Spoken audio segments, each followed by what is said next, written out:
Lori Mercer with How She Quits, and I am excited today to bring on my friend Stacey.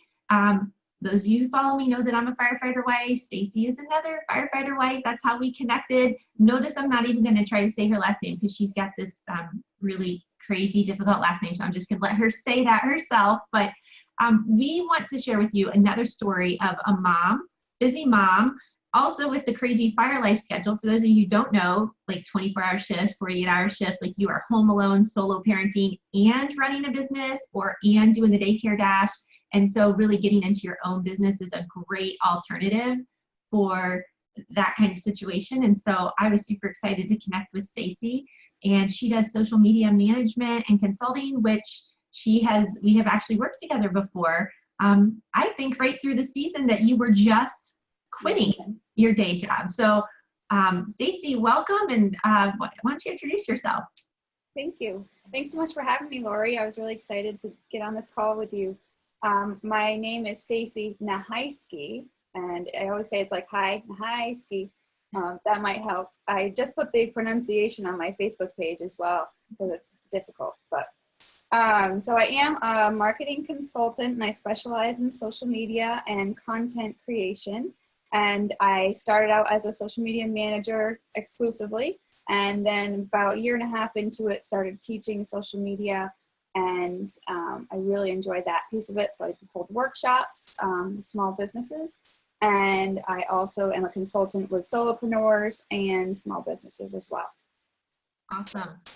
So you're already telling a great part of the story, because everybody knows my message is get one client, get two clients, get 5 clients, and get yourself into that client service business. And then you can begin to morph and transform into teaching and courses and consulting in different formats. So you're on a great journey, but look how fast that happens, because gosh, wasn't it only about 18 months ago that you were working with me on the Eat Like a Firefighter cookbook, which Stacey did our whole like social media campaign, graphics, Facebook page management, Instagram management for that campaign. It really was, only 18 months ago. And now you're already transitioning into the consulting space because of all the experience you have.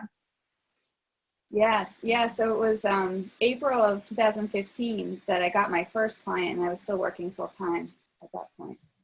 Yeah, let's talk about that. So you're working full time, and what was compelling you to like, this isn't working, I want to do something different? Like, what were your whys for doing this? Yeah, so my past job was PR and advertising for a custom cabinet maker. And I had started that job right out of college. I was 22 when I started it. And, that was before social media, was popular for businesses at all. And so we kind of saw that whole development from everything in print to starting, Facebook account, Twitter account, Instagram account, Pinterest also for that company, and really growing all of those accounts for them, but just learning as I went, because they didn't teach that in college when I went to school for communications. So that was in 2015, and my kids, I had just had a baby, so my little guy wasn't even a year yet, and so he was in childcare, and my oldest boy was going to be going to pre-K in the fall. So about March and April, I started to worry about the fall because it was going to be a half-day schedule for his pre-K. So it was 8 to 11:30, and I'm thinking, okay, well, my job is a half an hour away. How logistically is that even going to work? And I talked to our childcare, and they said, well, it's going to be the full rate for the week, even if he comes here a half day, and you have to drop him midday. So I was like, okay, that's not going to happen. It's just not, and my kids were in childcare for 10 hours a day. I was lucky. I did only have 4 days that I was working. So when I say full-time, I guess it wasn't full-time. But those 4 days, it was, 10-hour days that they were in childcare. And when they were sick, I was, scrambling to try to find another option, so I was missing work for that. And my company was very good to me about it, but it still just wasn't that balance that I was craving, so I hemmed and hawed about it. And in the meantime, my cousin manages a salon, and she was like, how do I do this Facebook thing? Like, what do I do? And I said, oh, I can show you. So I showed her, and then she's like, can you just do it for me? So I was like, oh, I guess I could. So that was my first client. And that was in, I think it was April of 2015. And that got the wheels turning. And that was when I found that online course, Social Monkey Business, which is a social media course. And I took that, I bought it. I spent $1,000, which was absolutely terrifying. And I remember it still because my husband was at fire drill, and he has fire drill on Thursday nights. And he came home and I was still working on it at 11:30 at night. And I had just like pushed the button, and I was like all revved up and jazzed to get started on it. And I did. I like plowed through that whole course, and I thought, I can do this, you know, and the person that ran that course is just so like motivating and exciting. And it was just really, you know, it was a fun ride. And I was like, why couldn't I do this? You know? So I continue to hem and haw about it, of course, about going full time. But then I think, I can't remember even what my next client was. I think it was a lighting store. Well, let's talk about Social Media Monkey Business for a second, because isn't that where you and I ultimately connected? Yeah, in the Facebook group. Yeah. So I also bought that course, right? Because I was, for two reasons. One is I was always learning about social media because a firefighter wife was already pretty significant at that time. But I also was in, you know, still working my corporate job. April 2015, I might have bought that course, well, like maybe 6 months before then, when I was still kind of 70% in my corporate job. And looking at that as a way to infuse cash and bring on clients so that I could drop the corporate job and really, you know, just do firefighter wife and a client service business at the same time. So everyone knows I say 1 client, 2 client, 5 clients. I mean, social media services is a great place to break in as new, because like you said, nobody's teaching that in college back then. It's fast changing, it's learnable. So if somebody is wanting to leave and spending time in that space, and even as like learning it in your corporate job and then being able to reapply it is just priceless. The experience you have is amazing. So I definitely recommend. Liz Binney is the creator of that course. I'm not even an affiliate for her or anything, but she is a great person. And I had a couple phone calls with her actually, and you know, her advice was like, yeah, definitely local social media management is a great client service based business for somebody that's, you know, trying to break out on their own. So I just had to stop and give her a little shout out, because it's legit. And look what it's done for you. I mean, $1,000 is not, you know, for somebody that you're working and you got childcare, and, you know, it's not like, you know, there's a lot of extra money to spend. So that's a big investment. What would you say to somebody that's like on the fence about, you know, if you find the right course, like, did that course pay back itself? Oh yeah, absolutely. And I still am in that group, you know, and there's still conversations there. And when I have a question, I still post it there. And I've made so many other connections, you know, I mean, working with you, and that paid for it several times over, you know. And well, that's what I was gonna say. I mean, I know I paid you more than $1,000 to do all of our social media, and that was just 1 client that you picked up from being connected there. So I have to stop and give a plug, because, you know, I have a $1,000 program also called 6 Weeks to Clients.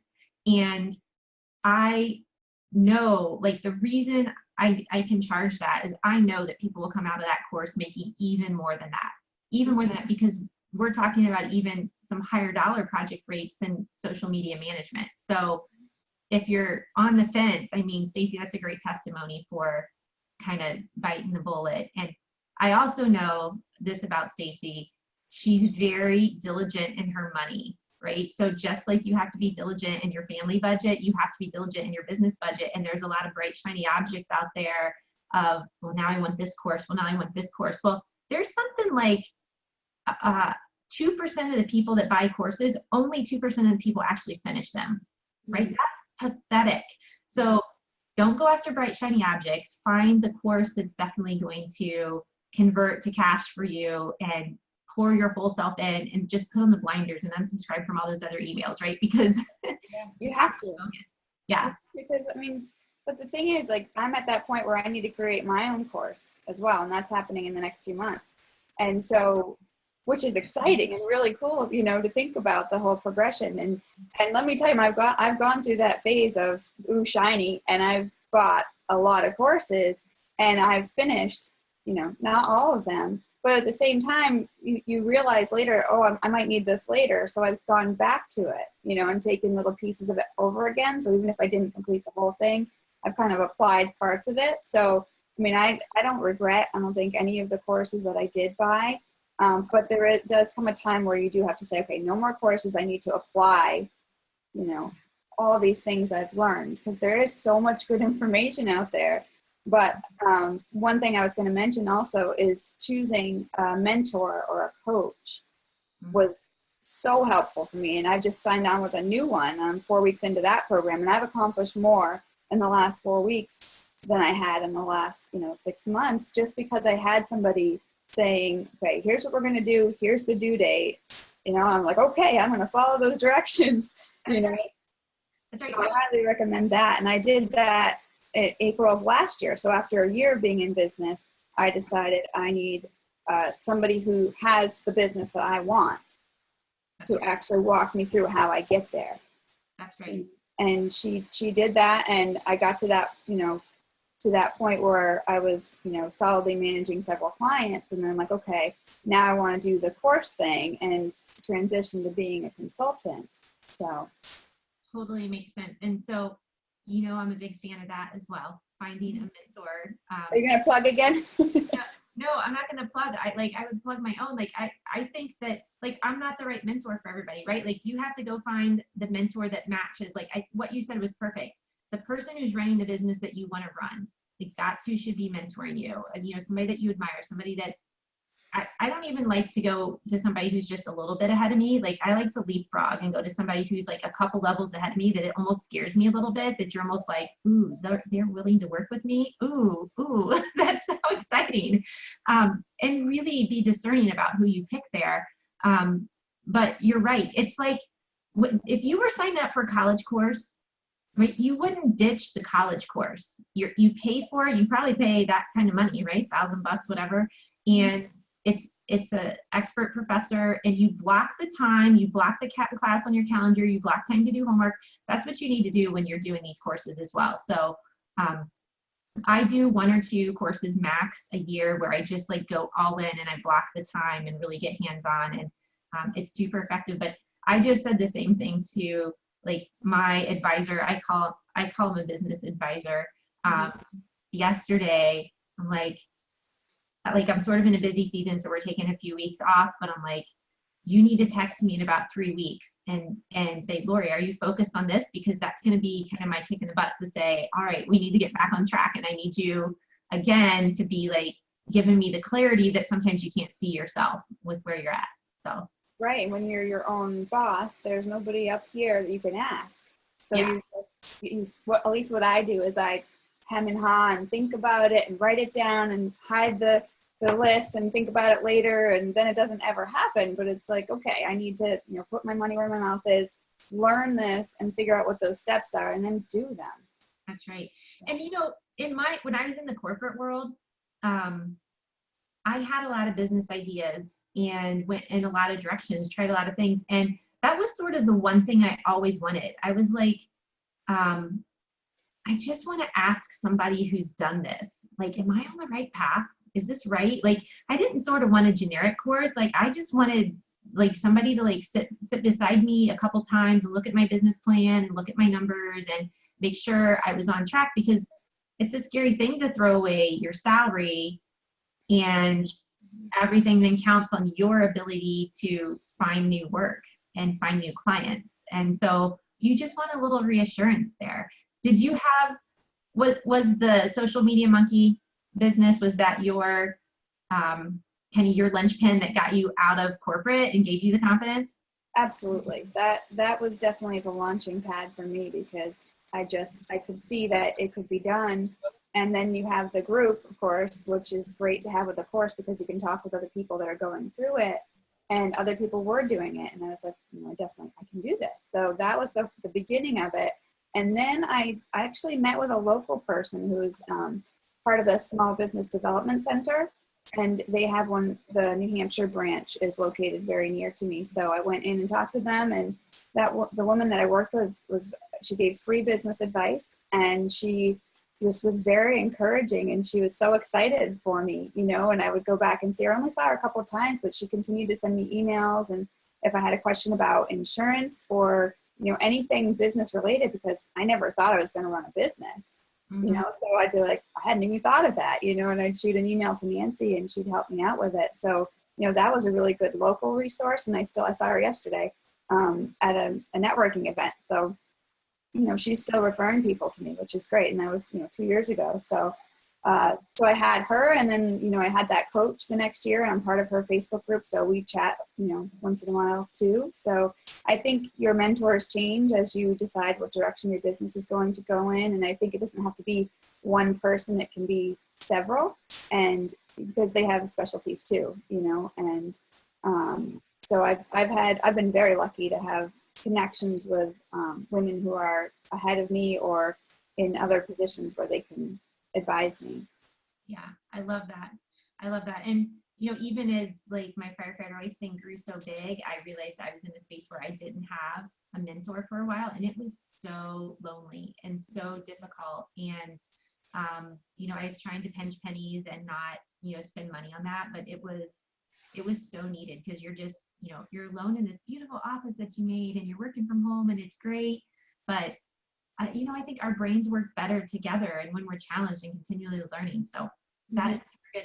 Also, a shout out for the local, it's either like your Small Business Administration or SCORE. Like there's these SCORE chapters around. I always forget what the SEO stands for, but it's like retired executives, I think. So these are like retirees that ran businesses that then will mentor you for free in your own local community. So that's a great resource. Okay, so now you keep talking about, and now you're transitioning, now you're getting new mentors. So, you know, you get 1 client, 2 client, 5 clients, and then you sort of get maxed out.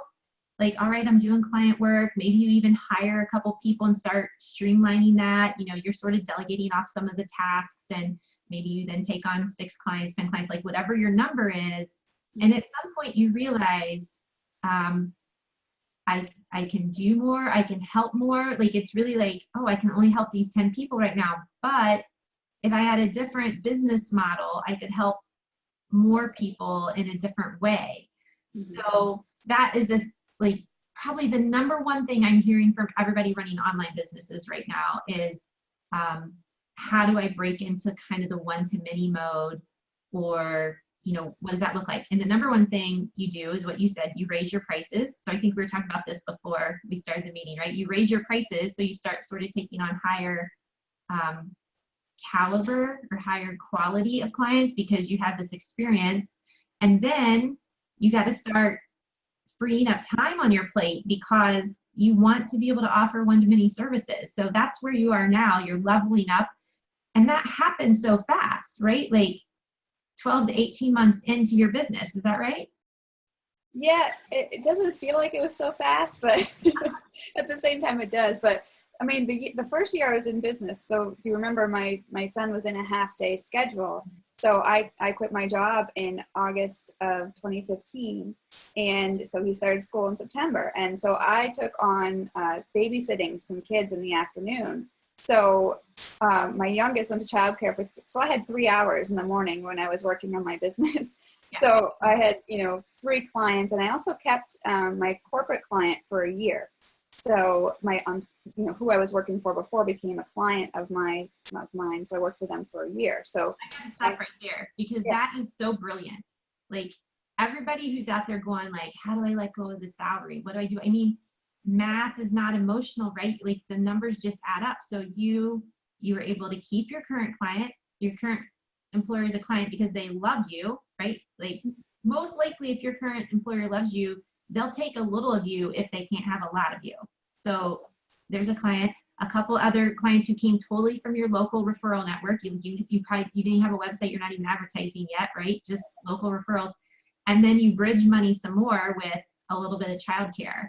And suddenly the $4,000 or $5,000 a month, whatever, you know, you were bringing in from your corporate job is, you know, maybe you make a little less because you don't have all the daycare hours, but part of it's made up by childcare, part of it's made up by your employer contract. And the math just works. Right. The money math works, and the hours math is so much better. Mm-hmm. So right. yeah, that's a great example. Everybody's always like, I'm afraid to let go, but that's a great example of things that you can do. And it didn't last forever, right? Like, you're not babysitting kids anymore. It was a small season. No, and I do want to mention also, like, thinking back now, I think in about January of 2015, I was considering going back to school for nutrition, because I was in that mode of like new year, new me. I just had a baby. I'm like learning all about real food and stuff. So I'm like, oh my gosh, I could, go to school for nutrition and teach that and apply my marketing to that and all these great ideas. And I'm like, oh my gosh, I have to like go to school for that while I'm working, while I have 2 small kids. And so this whole marketing thing, like you say, it was in the same vein as my past job.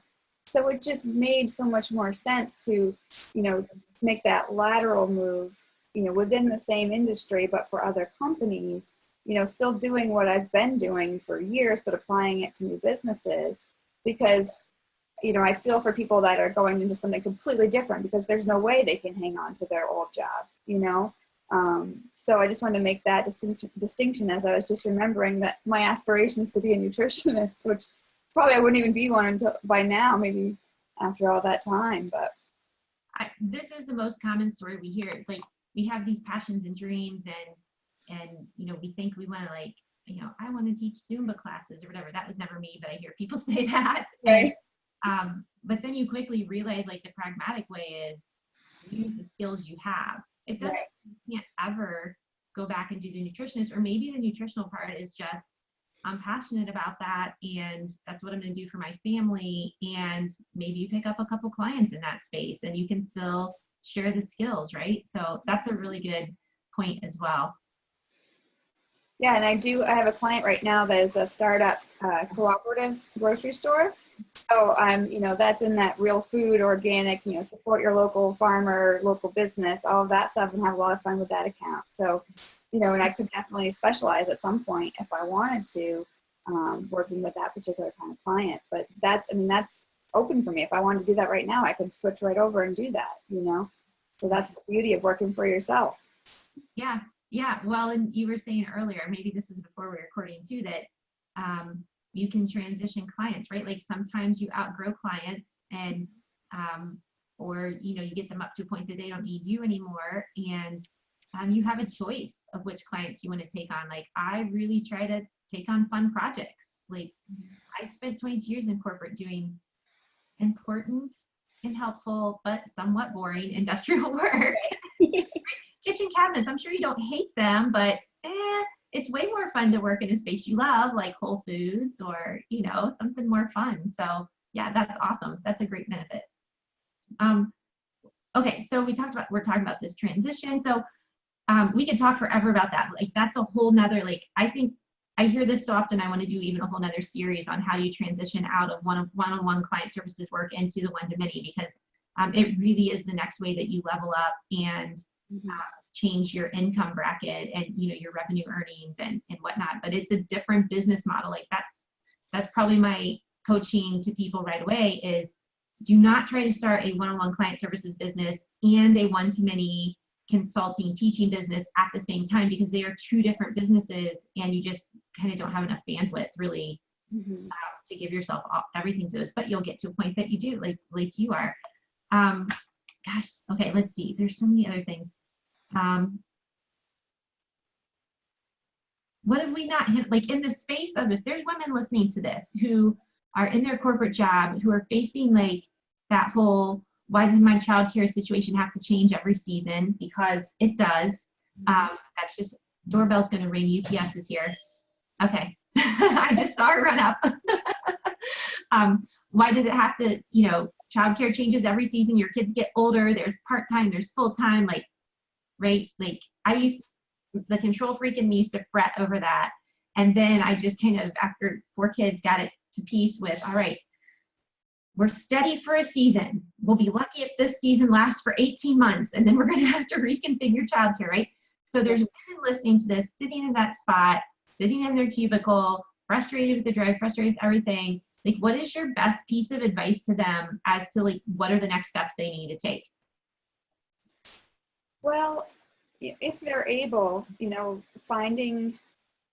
figuring out what it is that they could do, and finding somebody who has done it, like we had just said, finding somebody who has a business that is like what you want to do, and then really analyze the steps that they took, because they probably told their story. And if they offer a program, look at that program and see, is this something that I can follow in order to get the result that I want?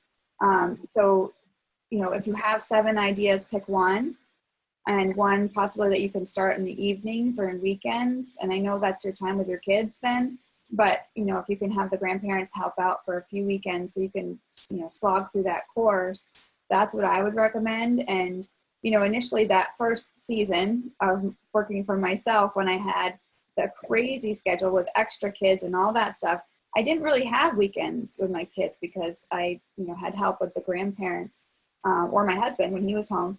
And it made me sad, but I had, time with them during the week. So that weekend time was time when I could sit down and go through these courses and find that first client. So like you say, if you can really find that first client and even test it out while you're still working, it's going to be hard. There's going to be a lot of times when you're working at 9 till midnight when the kids are asleep, but it's worth it because you get out of your current situation and you move on to something that can be really huge for you, a whole complete life change.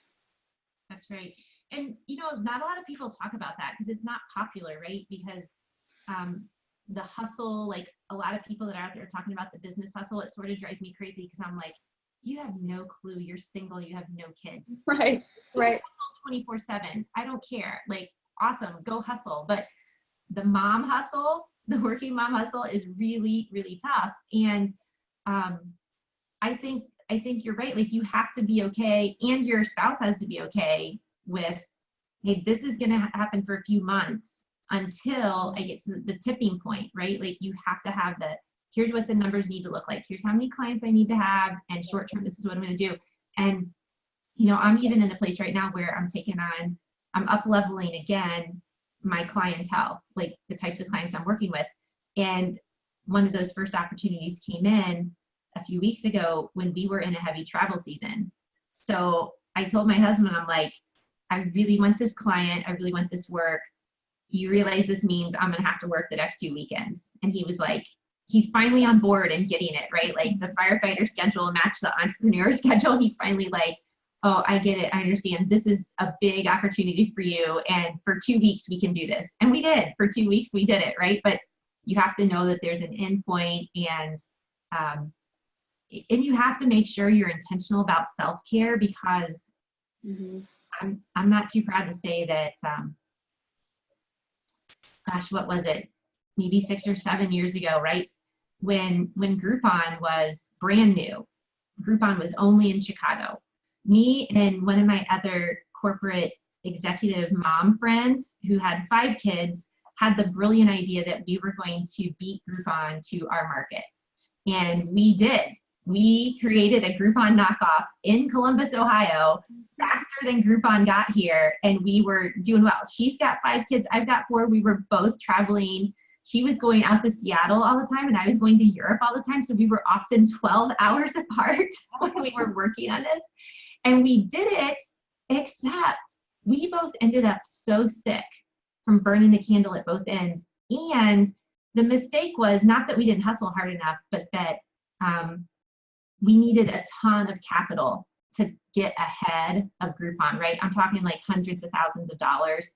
And it was fun, and we learned a lot, and it's a great resume builder, but we decided that we did not have the hundreds of thousands of capital to invest in and try to beat Groupon at their game. But what really was the nail in the coffin is that we both ended up with a bad case of the flu, and we were down for a week solid. Like, both of us, like, our families are crashing, our day jobs are crashing, like, everything's crashing, because, like, it was one of those sicknesses where, like, you can't even move off the couch, right? So while you're doing the hustle, you got to make sure that you're doing a little bit of self-care so you don't end up in that mode. Yeah, it's also true. You have to pay attention to that balance, because it's so easy to get tunnel vision on your business and just be like, I have to check my email. I have to post Instagram 3 times today. And it's like, is the world really going to blow up if you don't do that? you know?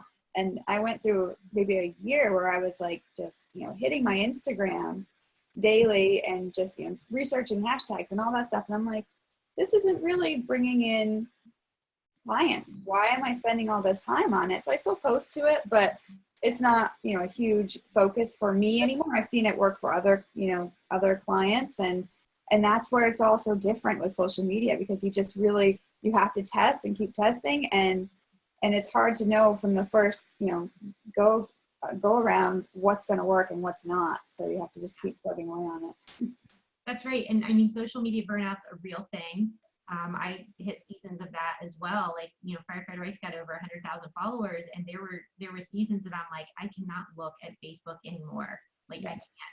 And even when everything's all scheduled in there, right? It's just like you can really hit a season of burnout. And if you're listening to the wrong crowd, there's sort of an assumption that every time you post, you're making money, and that is the farthest thing from the truth, right? You know this well. Right. So I definitely caution against that. But that goes back to what you said. All your business, like your business started with referrals. It started with your network. It grows best with your network. My client service business has been exactly the same. I intentionally say on my website that you're not going to find a lot of information here, because you can go Google all the information you want. But if you want a guide and an expert to help you implement, then I'm your girl. And honestly, the cold leads that come in through my website, there's hardly any. All of my leads for my client services business come from networking and the people I'm hanging around with. And I don't mean hanging out in Facebook groups commenting. It comes from, right, I do work for a client who loves it and refers me to somebody else. She's like, oh, I know your girl, you need to go to Lori. So if you're out there stressing about, I need a Facebook page and I need blah, blah, blah, and blah, blah, like, I don't believe that at all. And in 6 weeks to clients, like, I have a template that literally in 30 minutes, you can set up everything you need to run your client services business, and then never look at it again, because you're going to go network and you're going to go find your work in other ways. So yeah, that's, it's interesting the way that social media has developed too, because, you know, Facebook pages have so low organic reach now. So it's like, well, why am I even bothering, you know? And so, but with local businesses, a lot of times, you know, they do have to keep that updated. So that's what I work on them with, but you have to do that real world interaction too, you know? So I work with them on figuring out that whole combination, because you can't do just social media and you can't do just old school marketing anymore. It has to kind of all be, you know, melded together, and you have to work on your email list, you know, but you don't have to do it all at once either. And that's what I find my clients do, is they think that they need to be on every single platform all the time. So I look at what they have and I break it out and I say, okay, well, let's start with one. Let's see, you know, see where you're at to start with, and what you love to do, and what is actually bringing people in the door, and let's do more of that, you know? So that's what I work on with people when I'm consulting, because you don't need to do more all the time. A lot of times it's, okay, what can we take out and focus on what's really working? that's right. A whole cohesive marketing strategy. I agree. The scales have tipped too far towards social, get all your clients online. It's automated, you know, set it and forget about it, and clients will just roll in. That's false in most cases. And tying it to all your social strategies or all your marketing strategies is exactly right. And well, look at that. It's going right back to how you were trained, right? In your original marketing program. So yeah, that's awesome. Okay, gosh, what have we not covered? So much good here, so much good. Okay, we'll end with this question. What was the scariest thing that you've done, and how did you get through it? Oh, that's a good one. I didn't prep you with this one. It's just out there. Threw my curveball. Geez, most difficult thing. I think it's trusting that I can actually do it. You know, some people just are born with a lot of confidence, and others are not. And I think, you know, I question myself a lot. So I think the real answer is like investing in myself, you know, in order to do this. And I think that's those big ticket coaching items, which are terrifying. you know, that first one was $1,000 for the course. And then my next coach was $2,400. You know, the coach I'm working with now is, you know, three times that.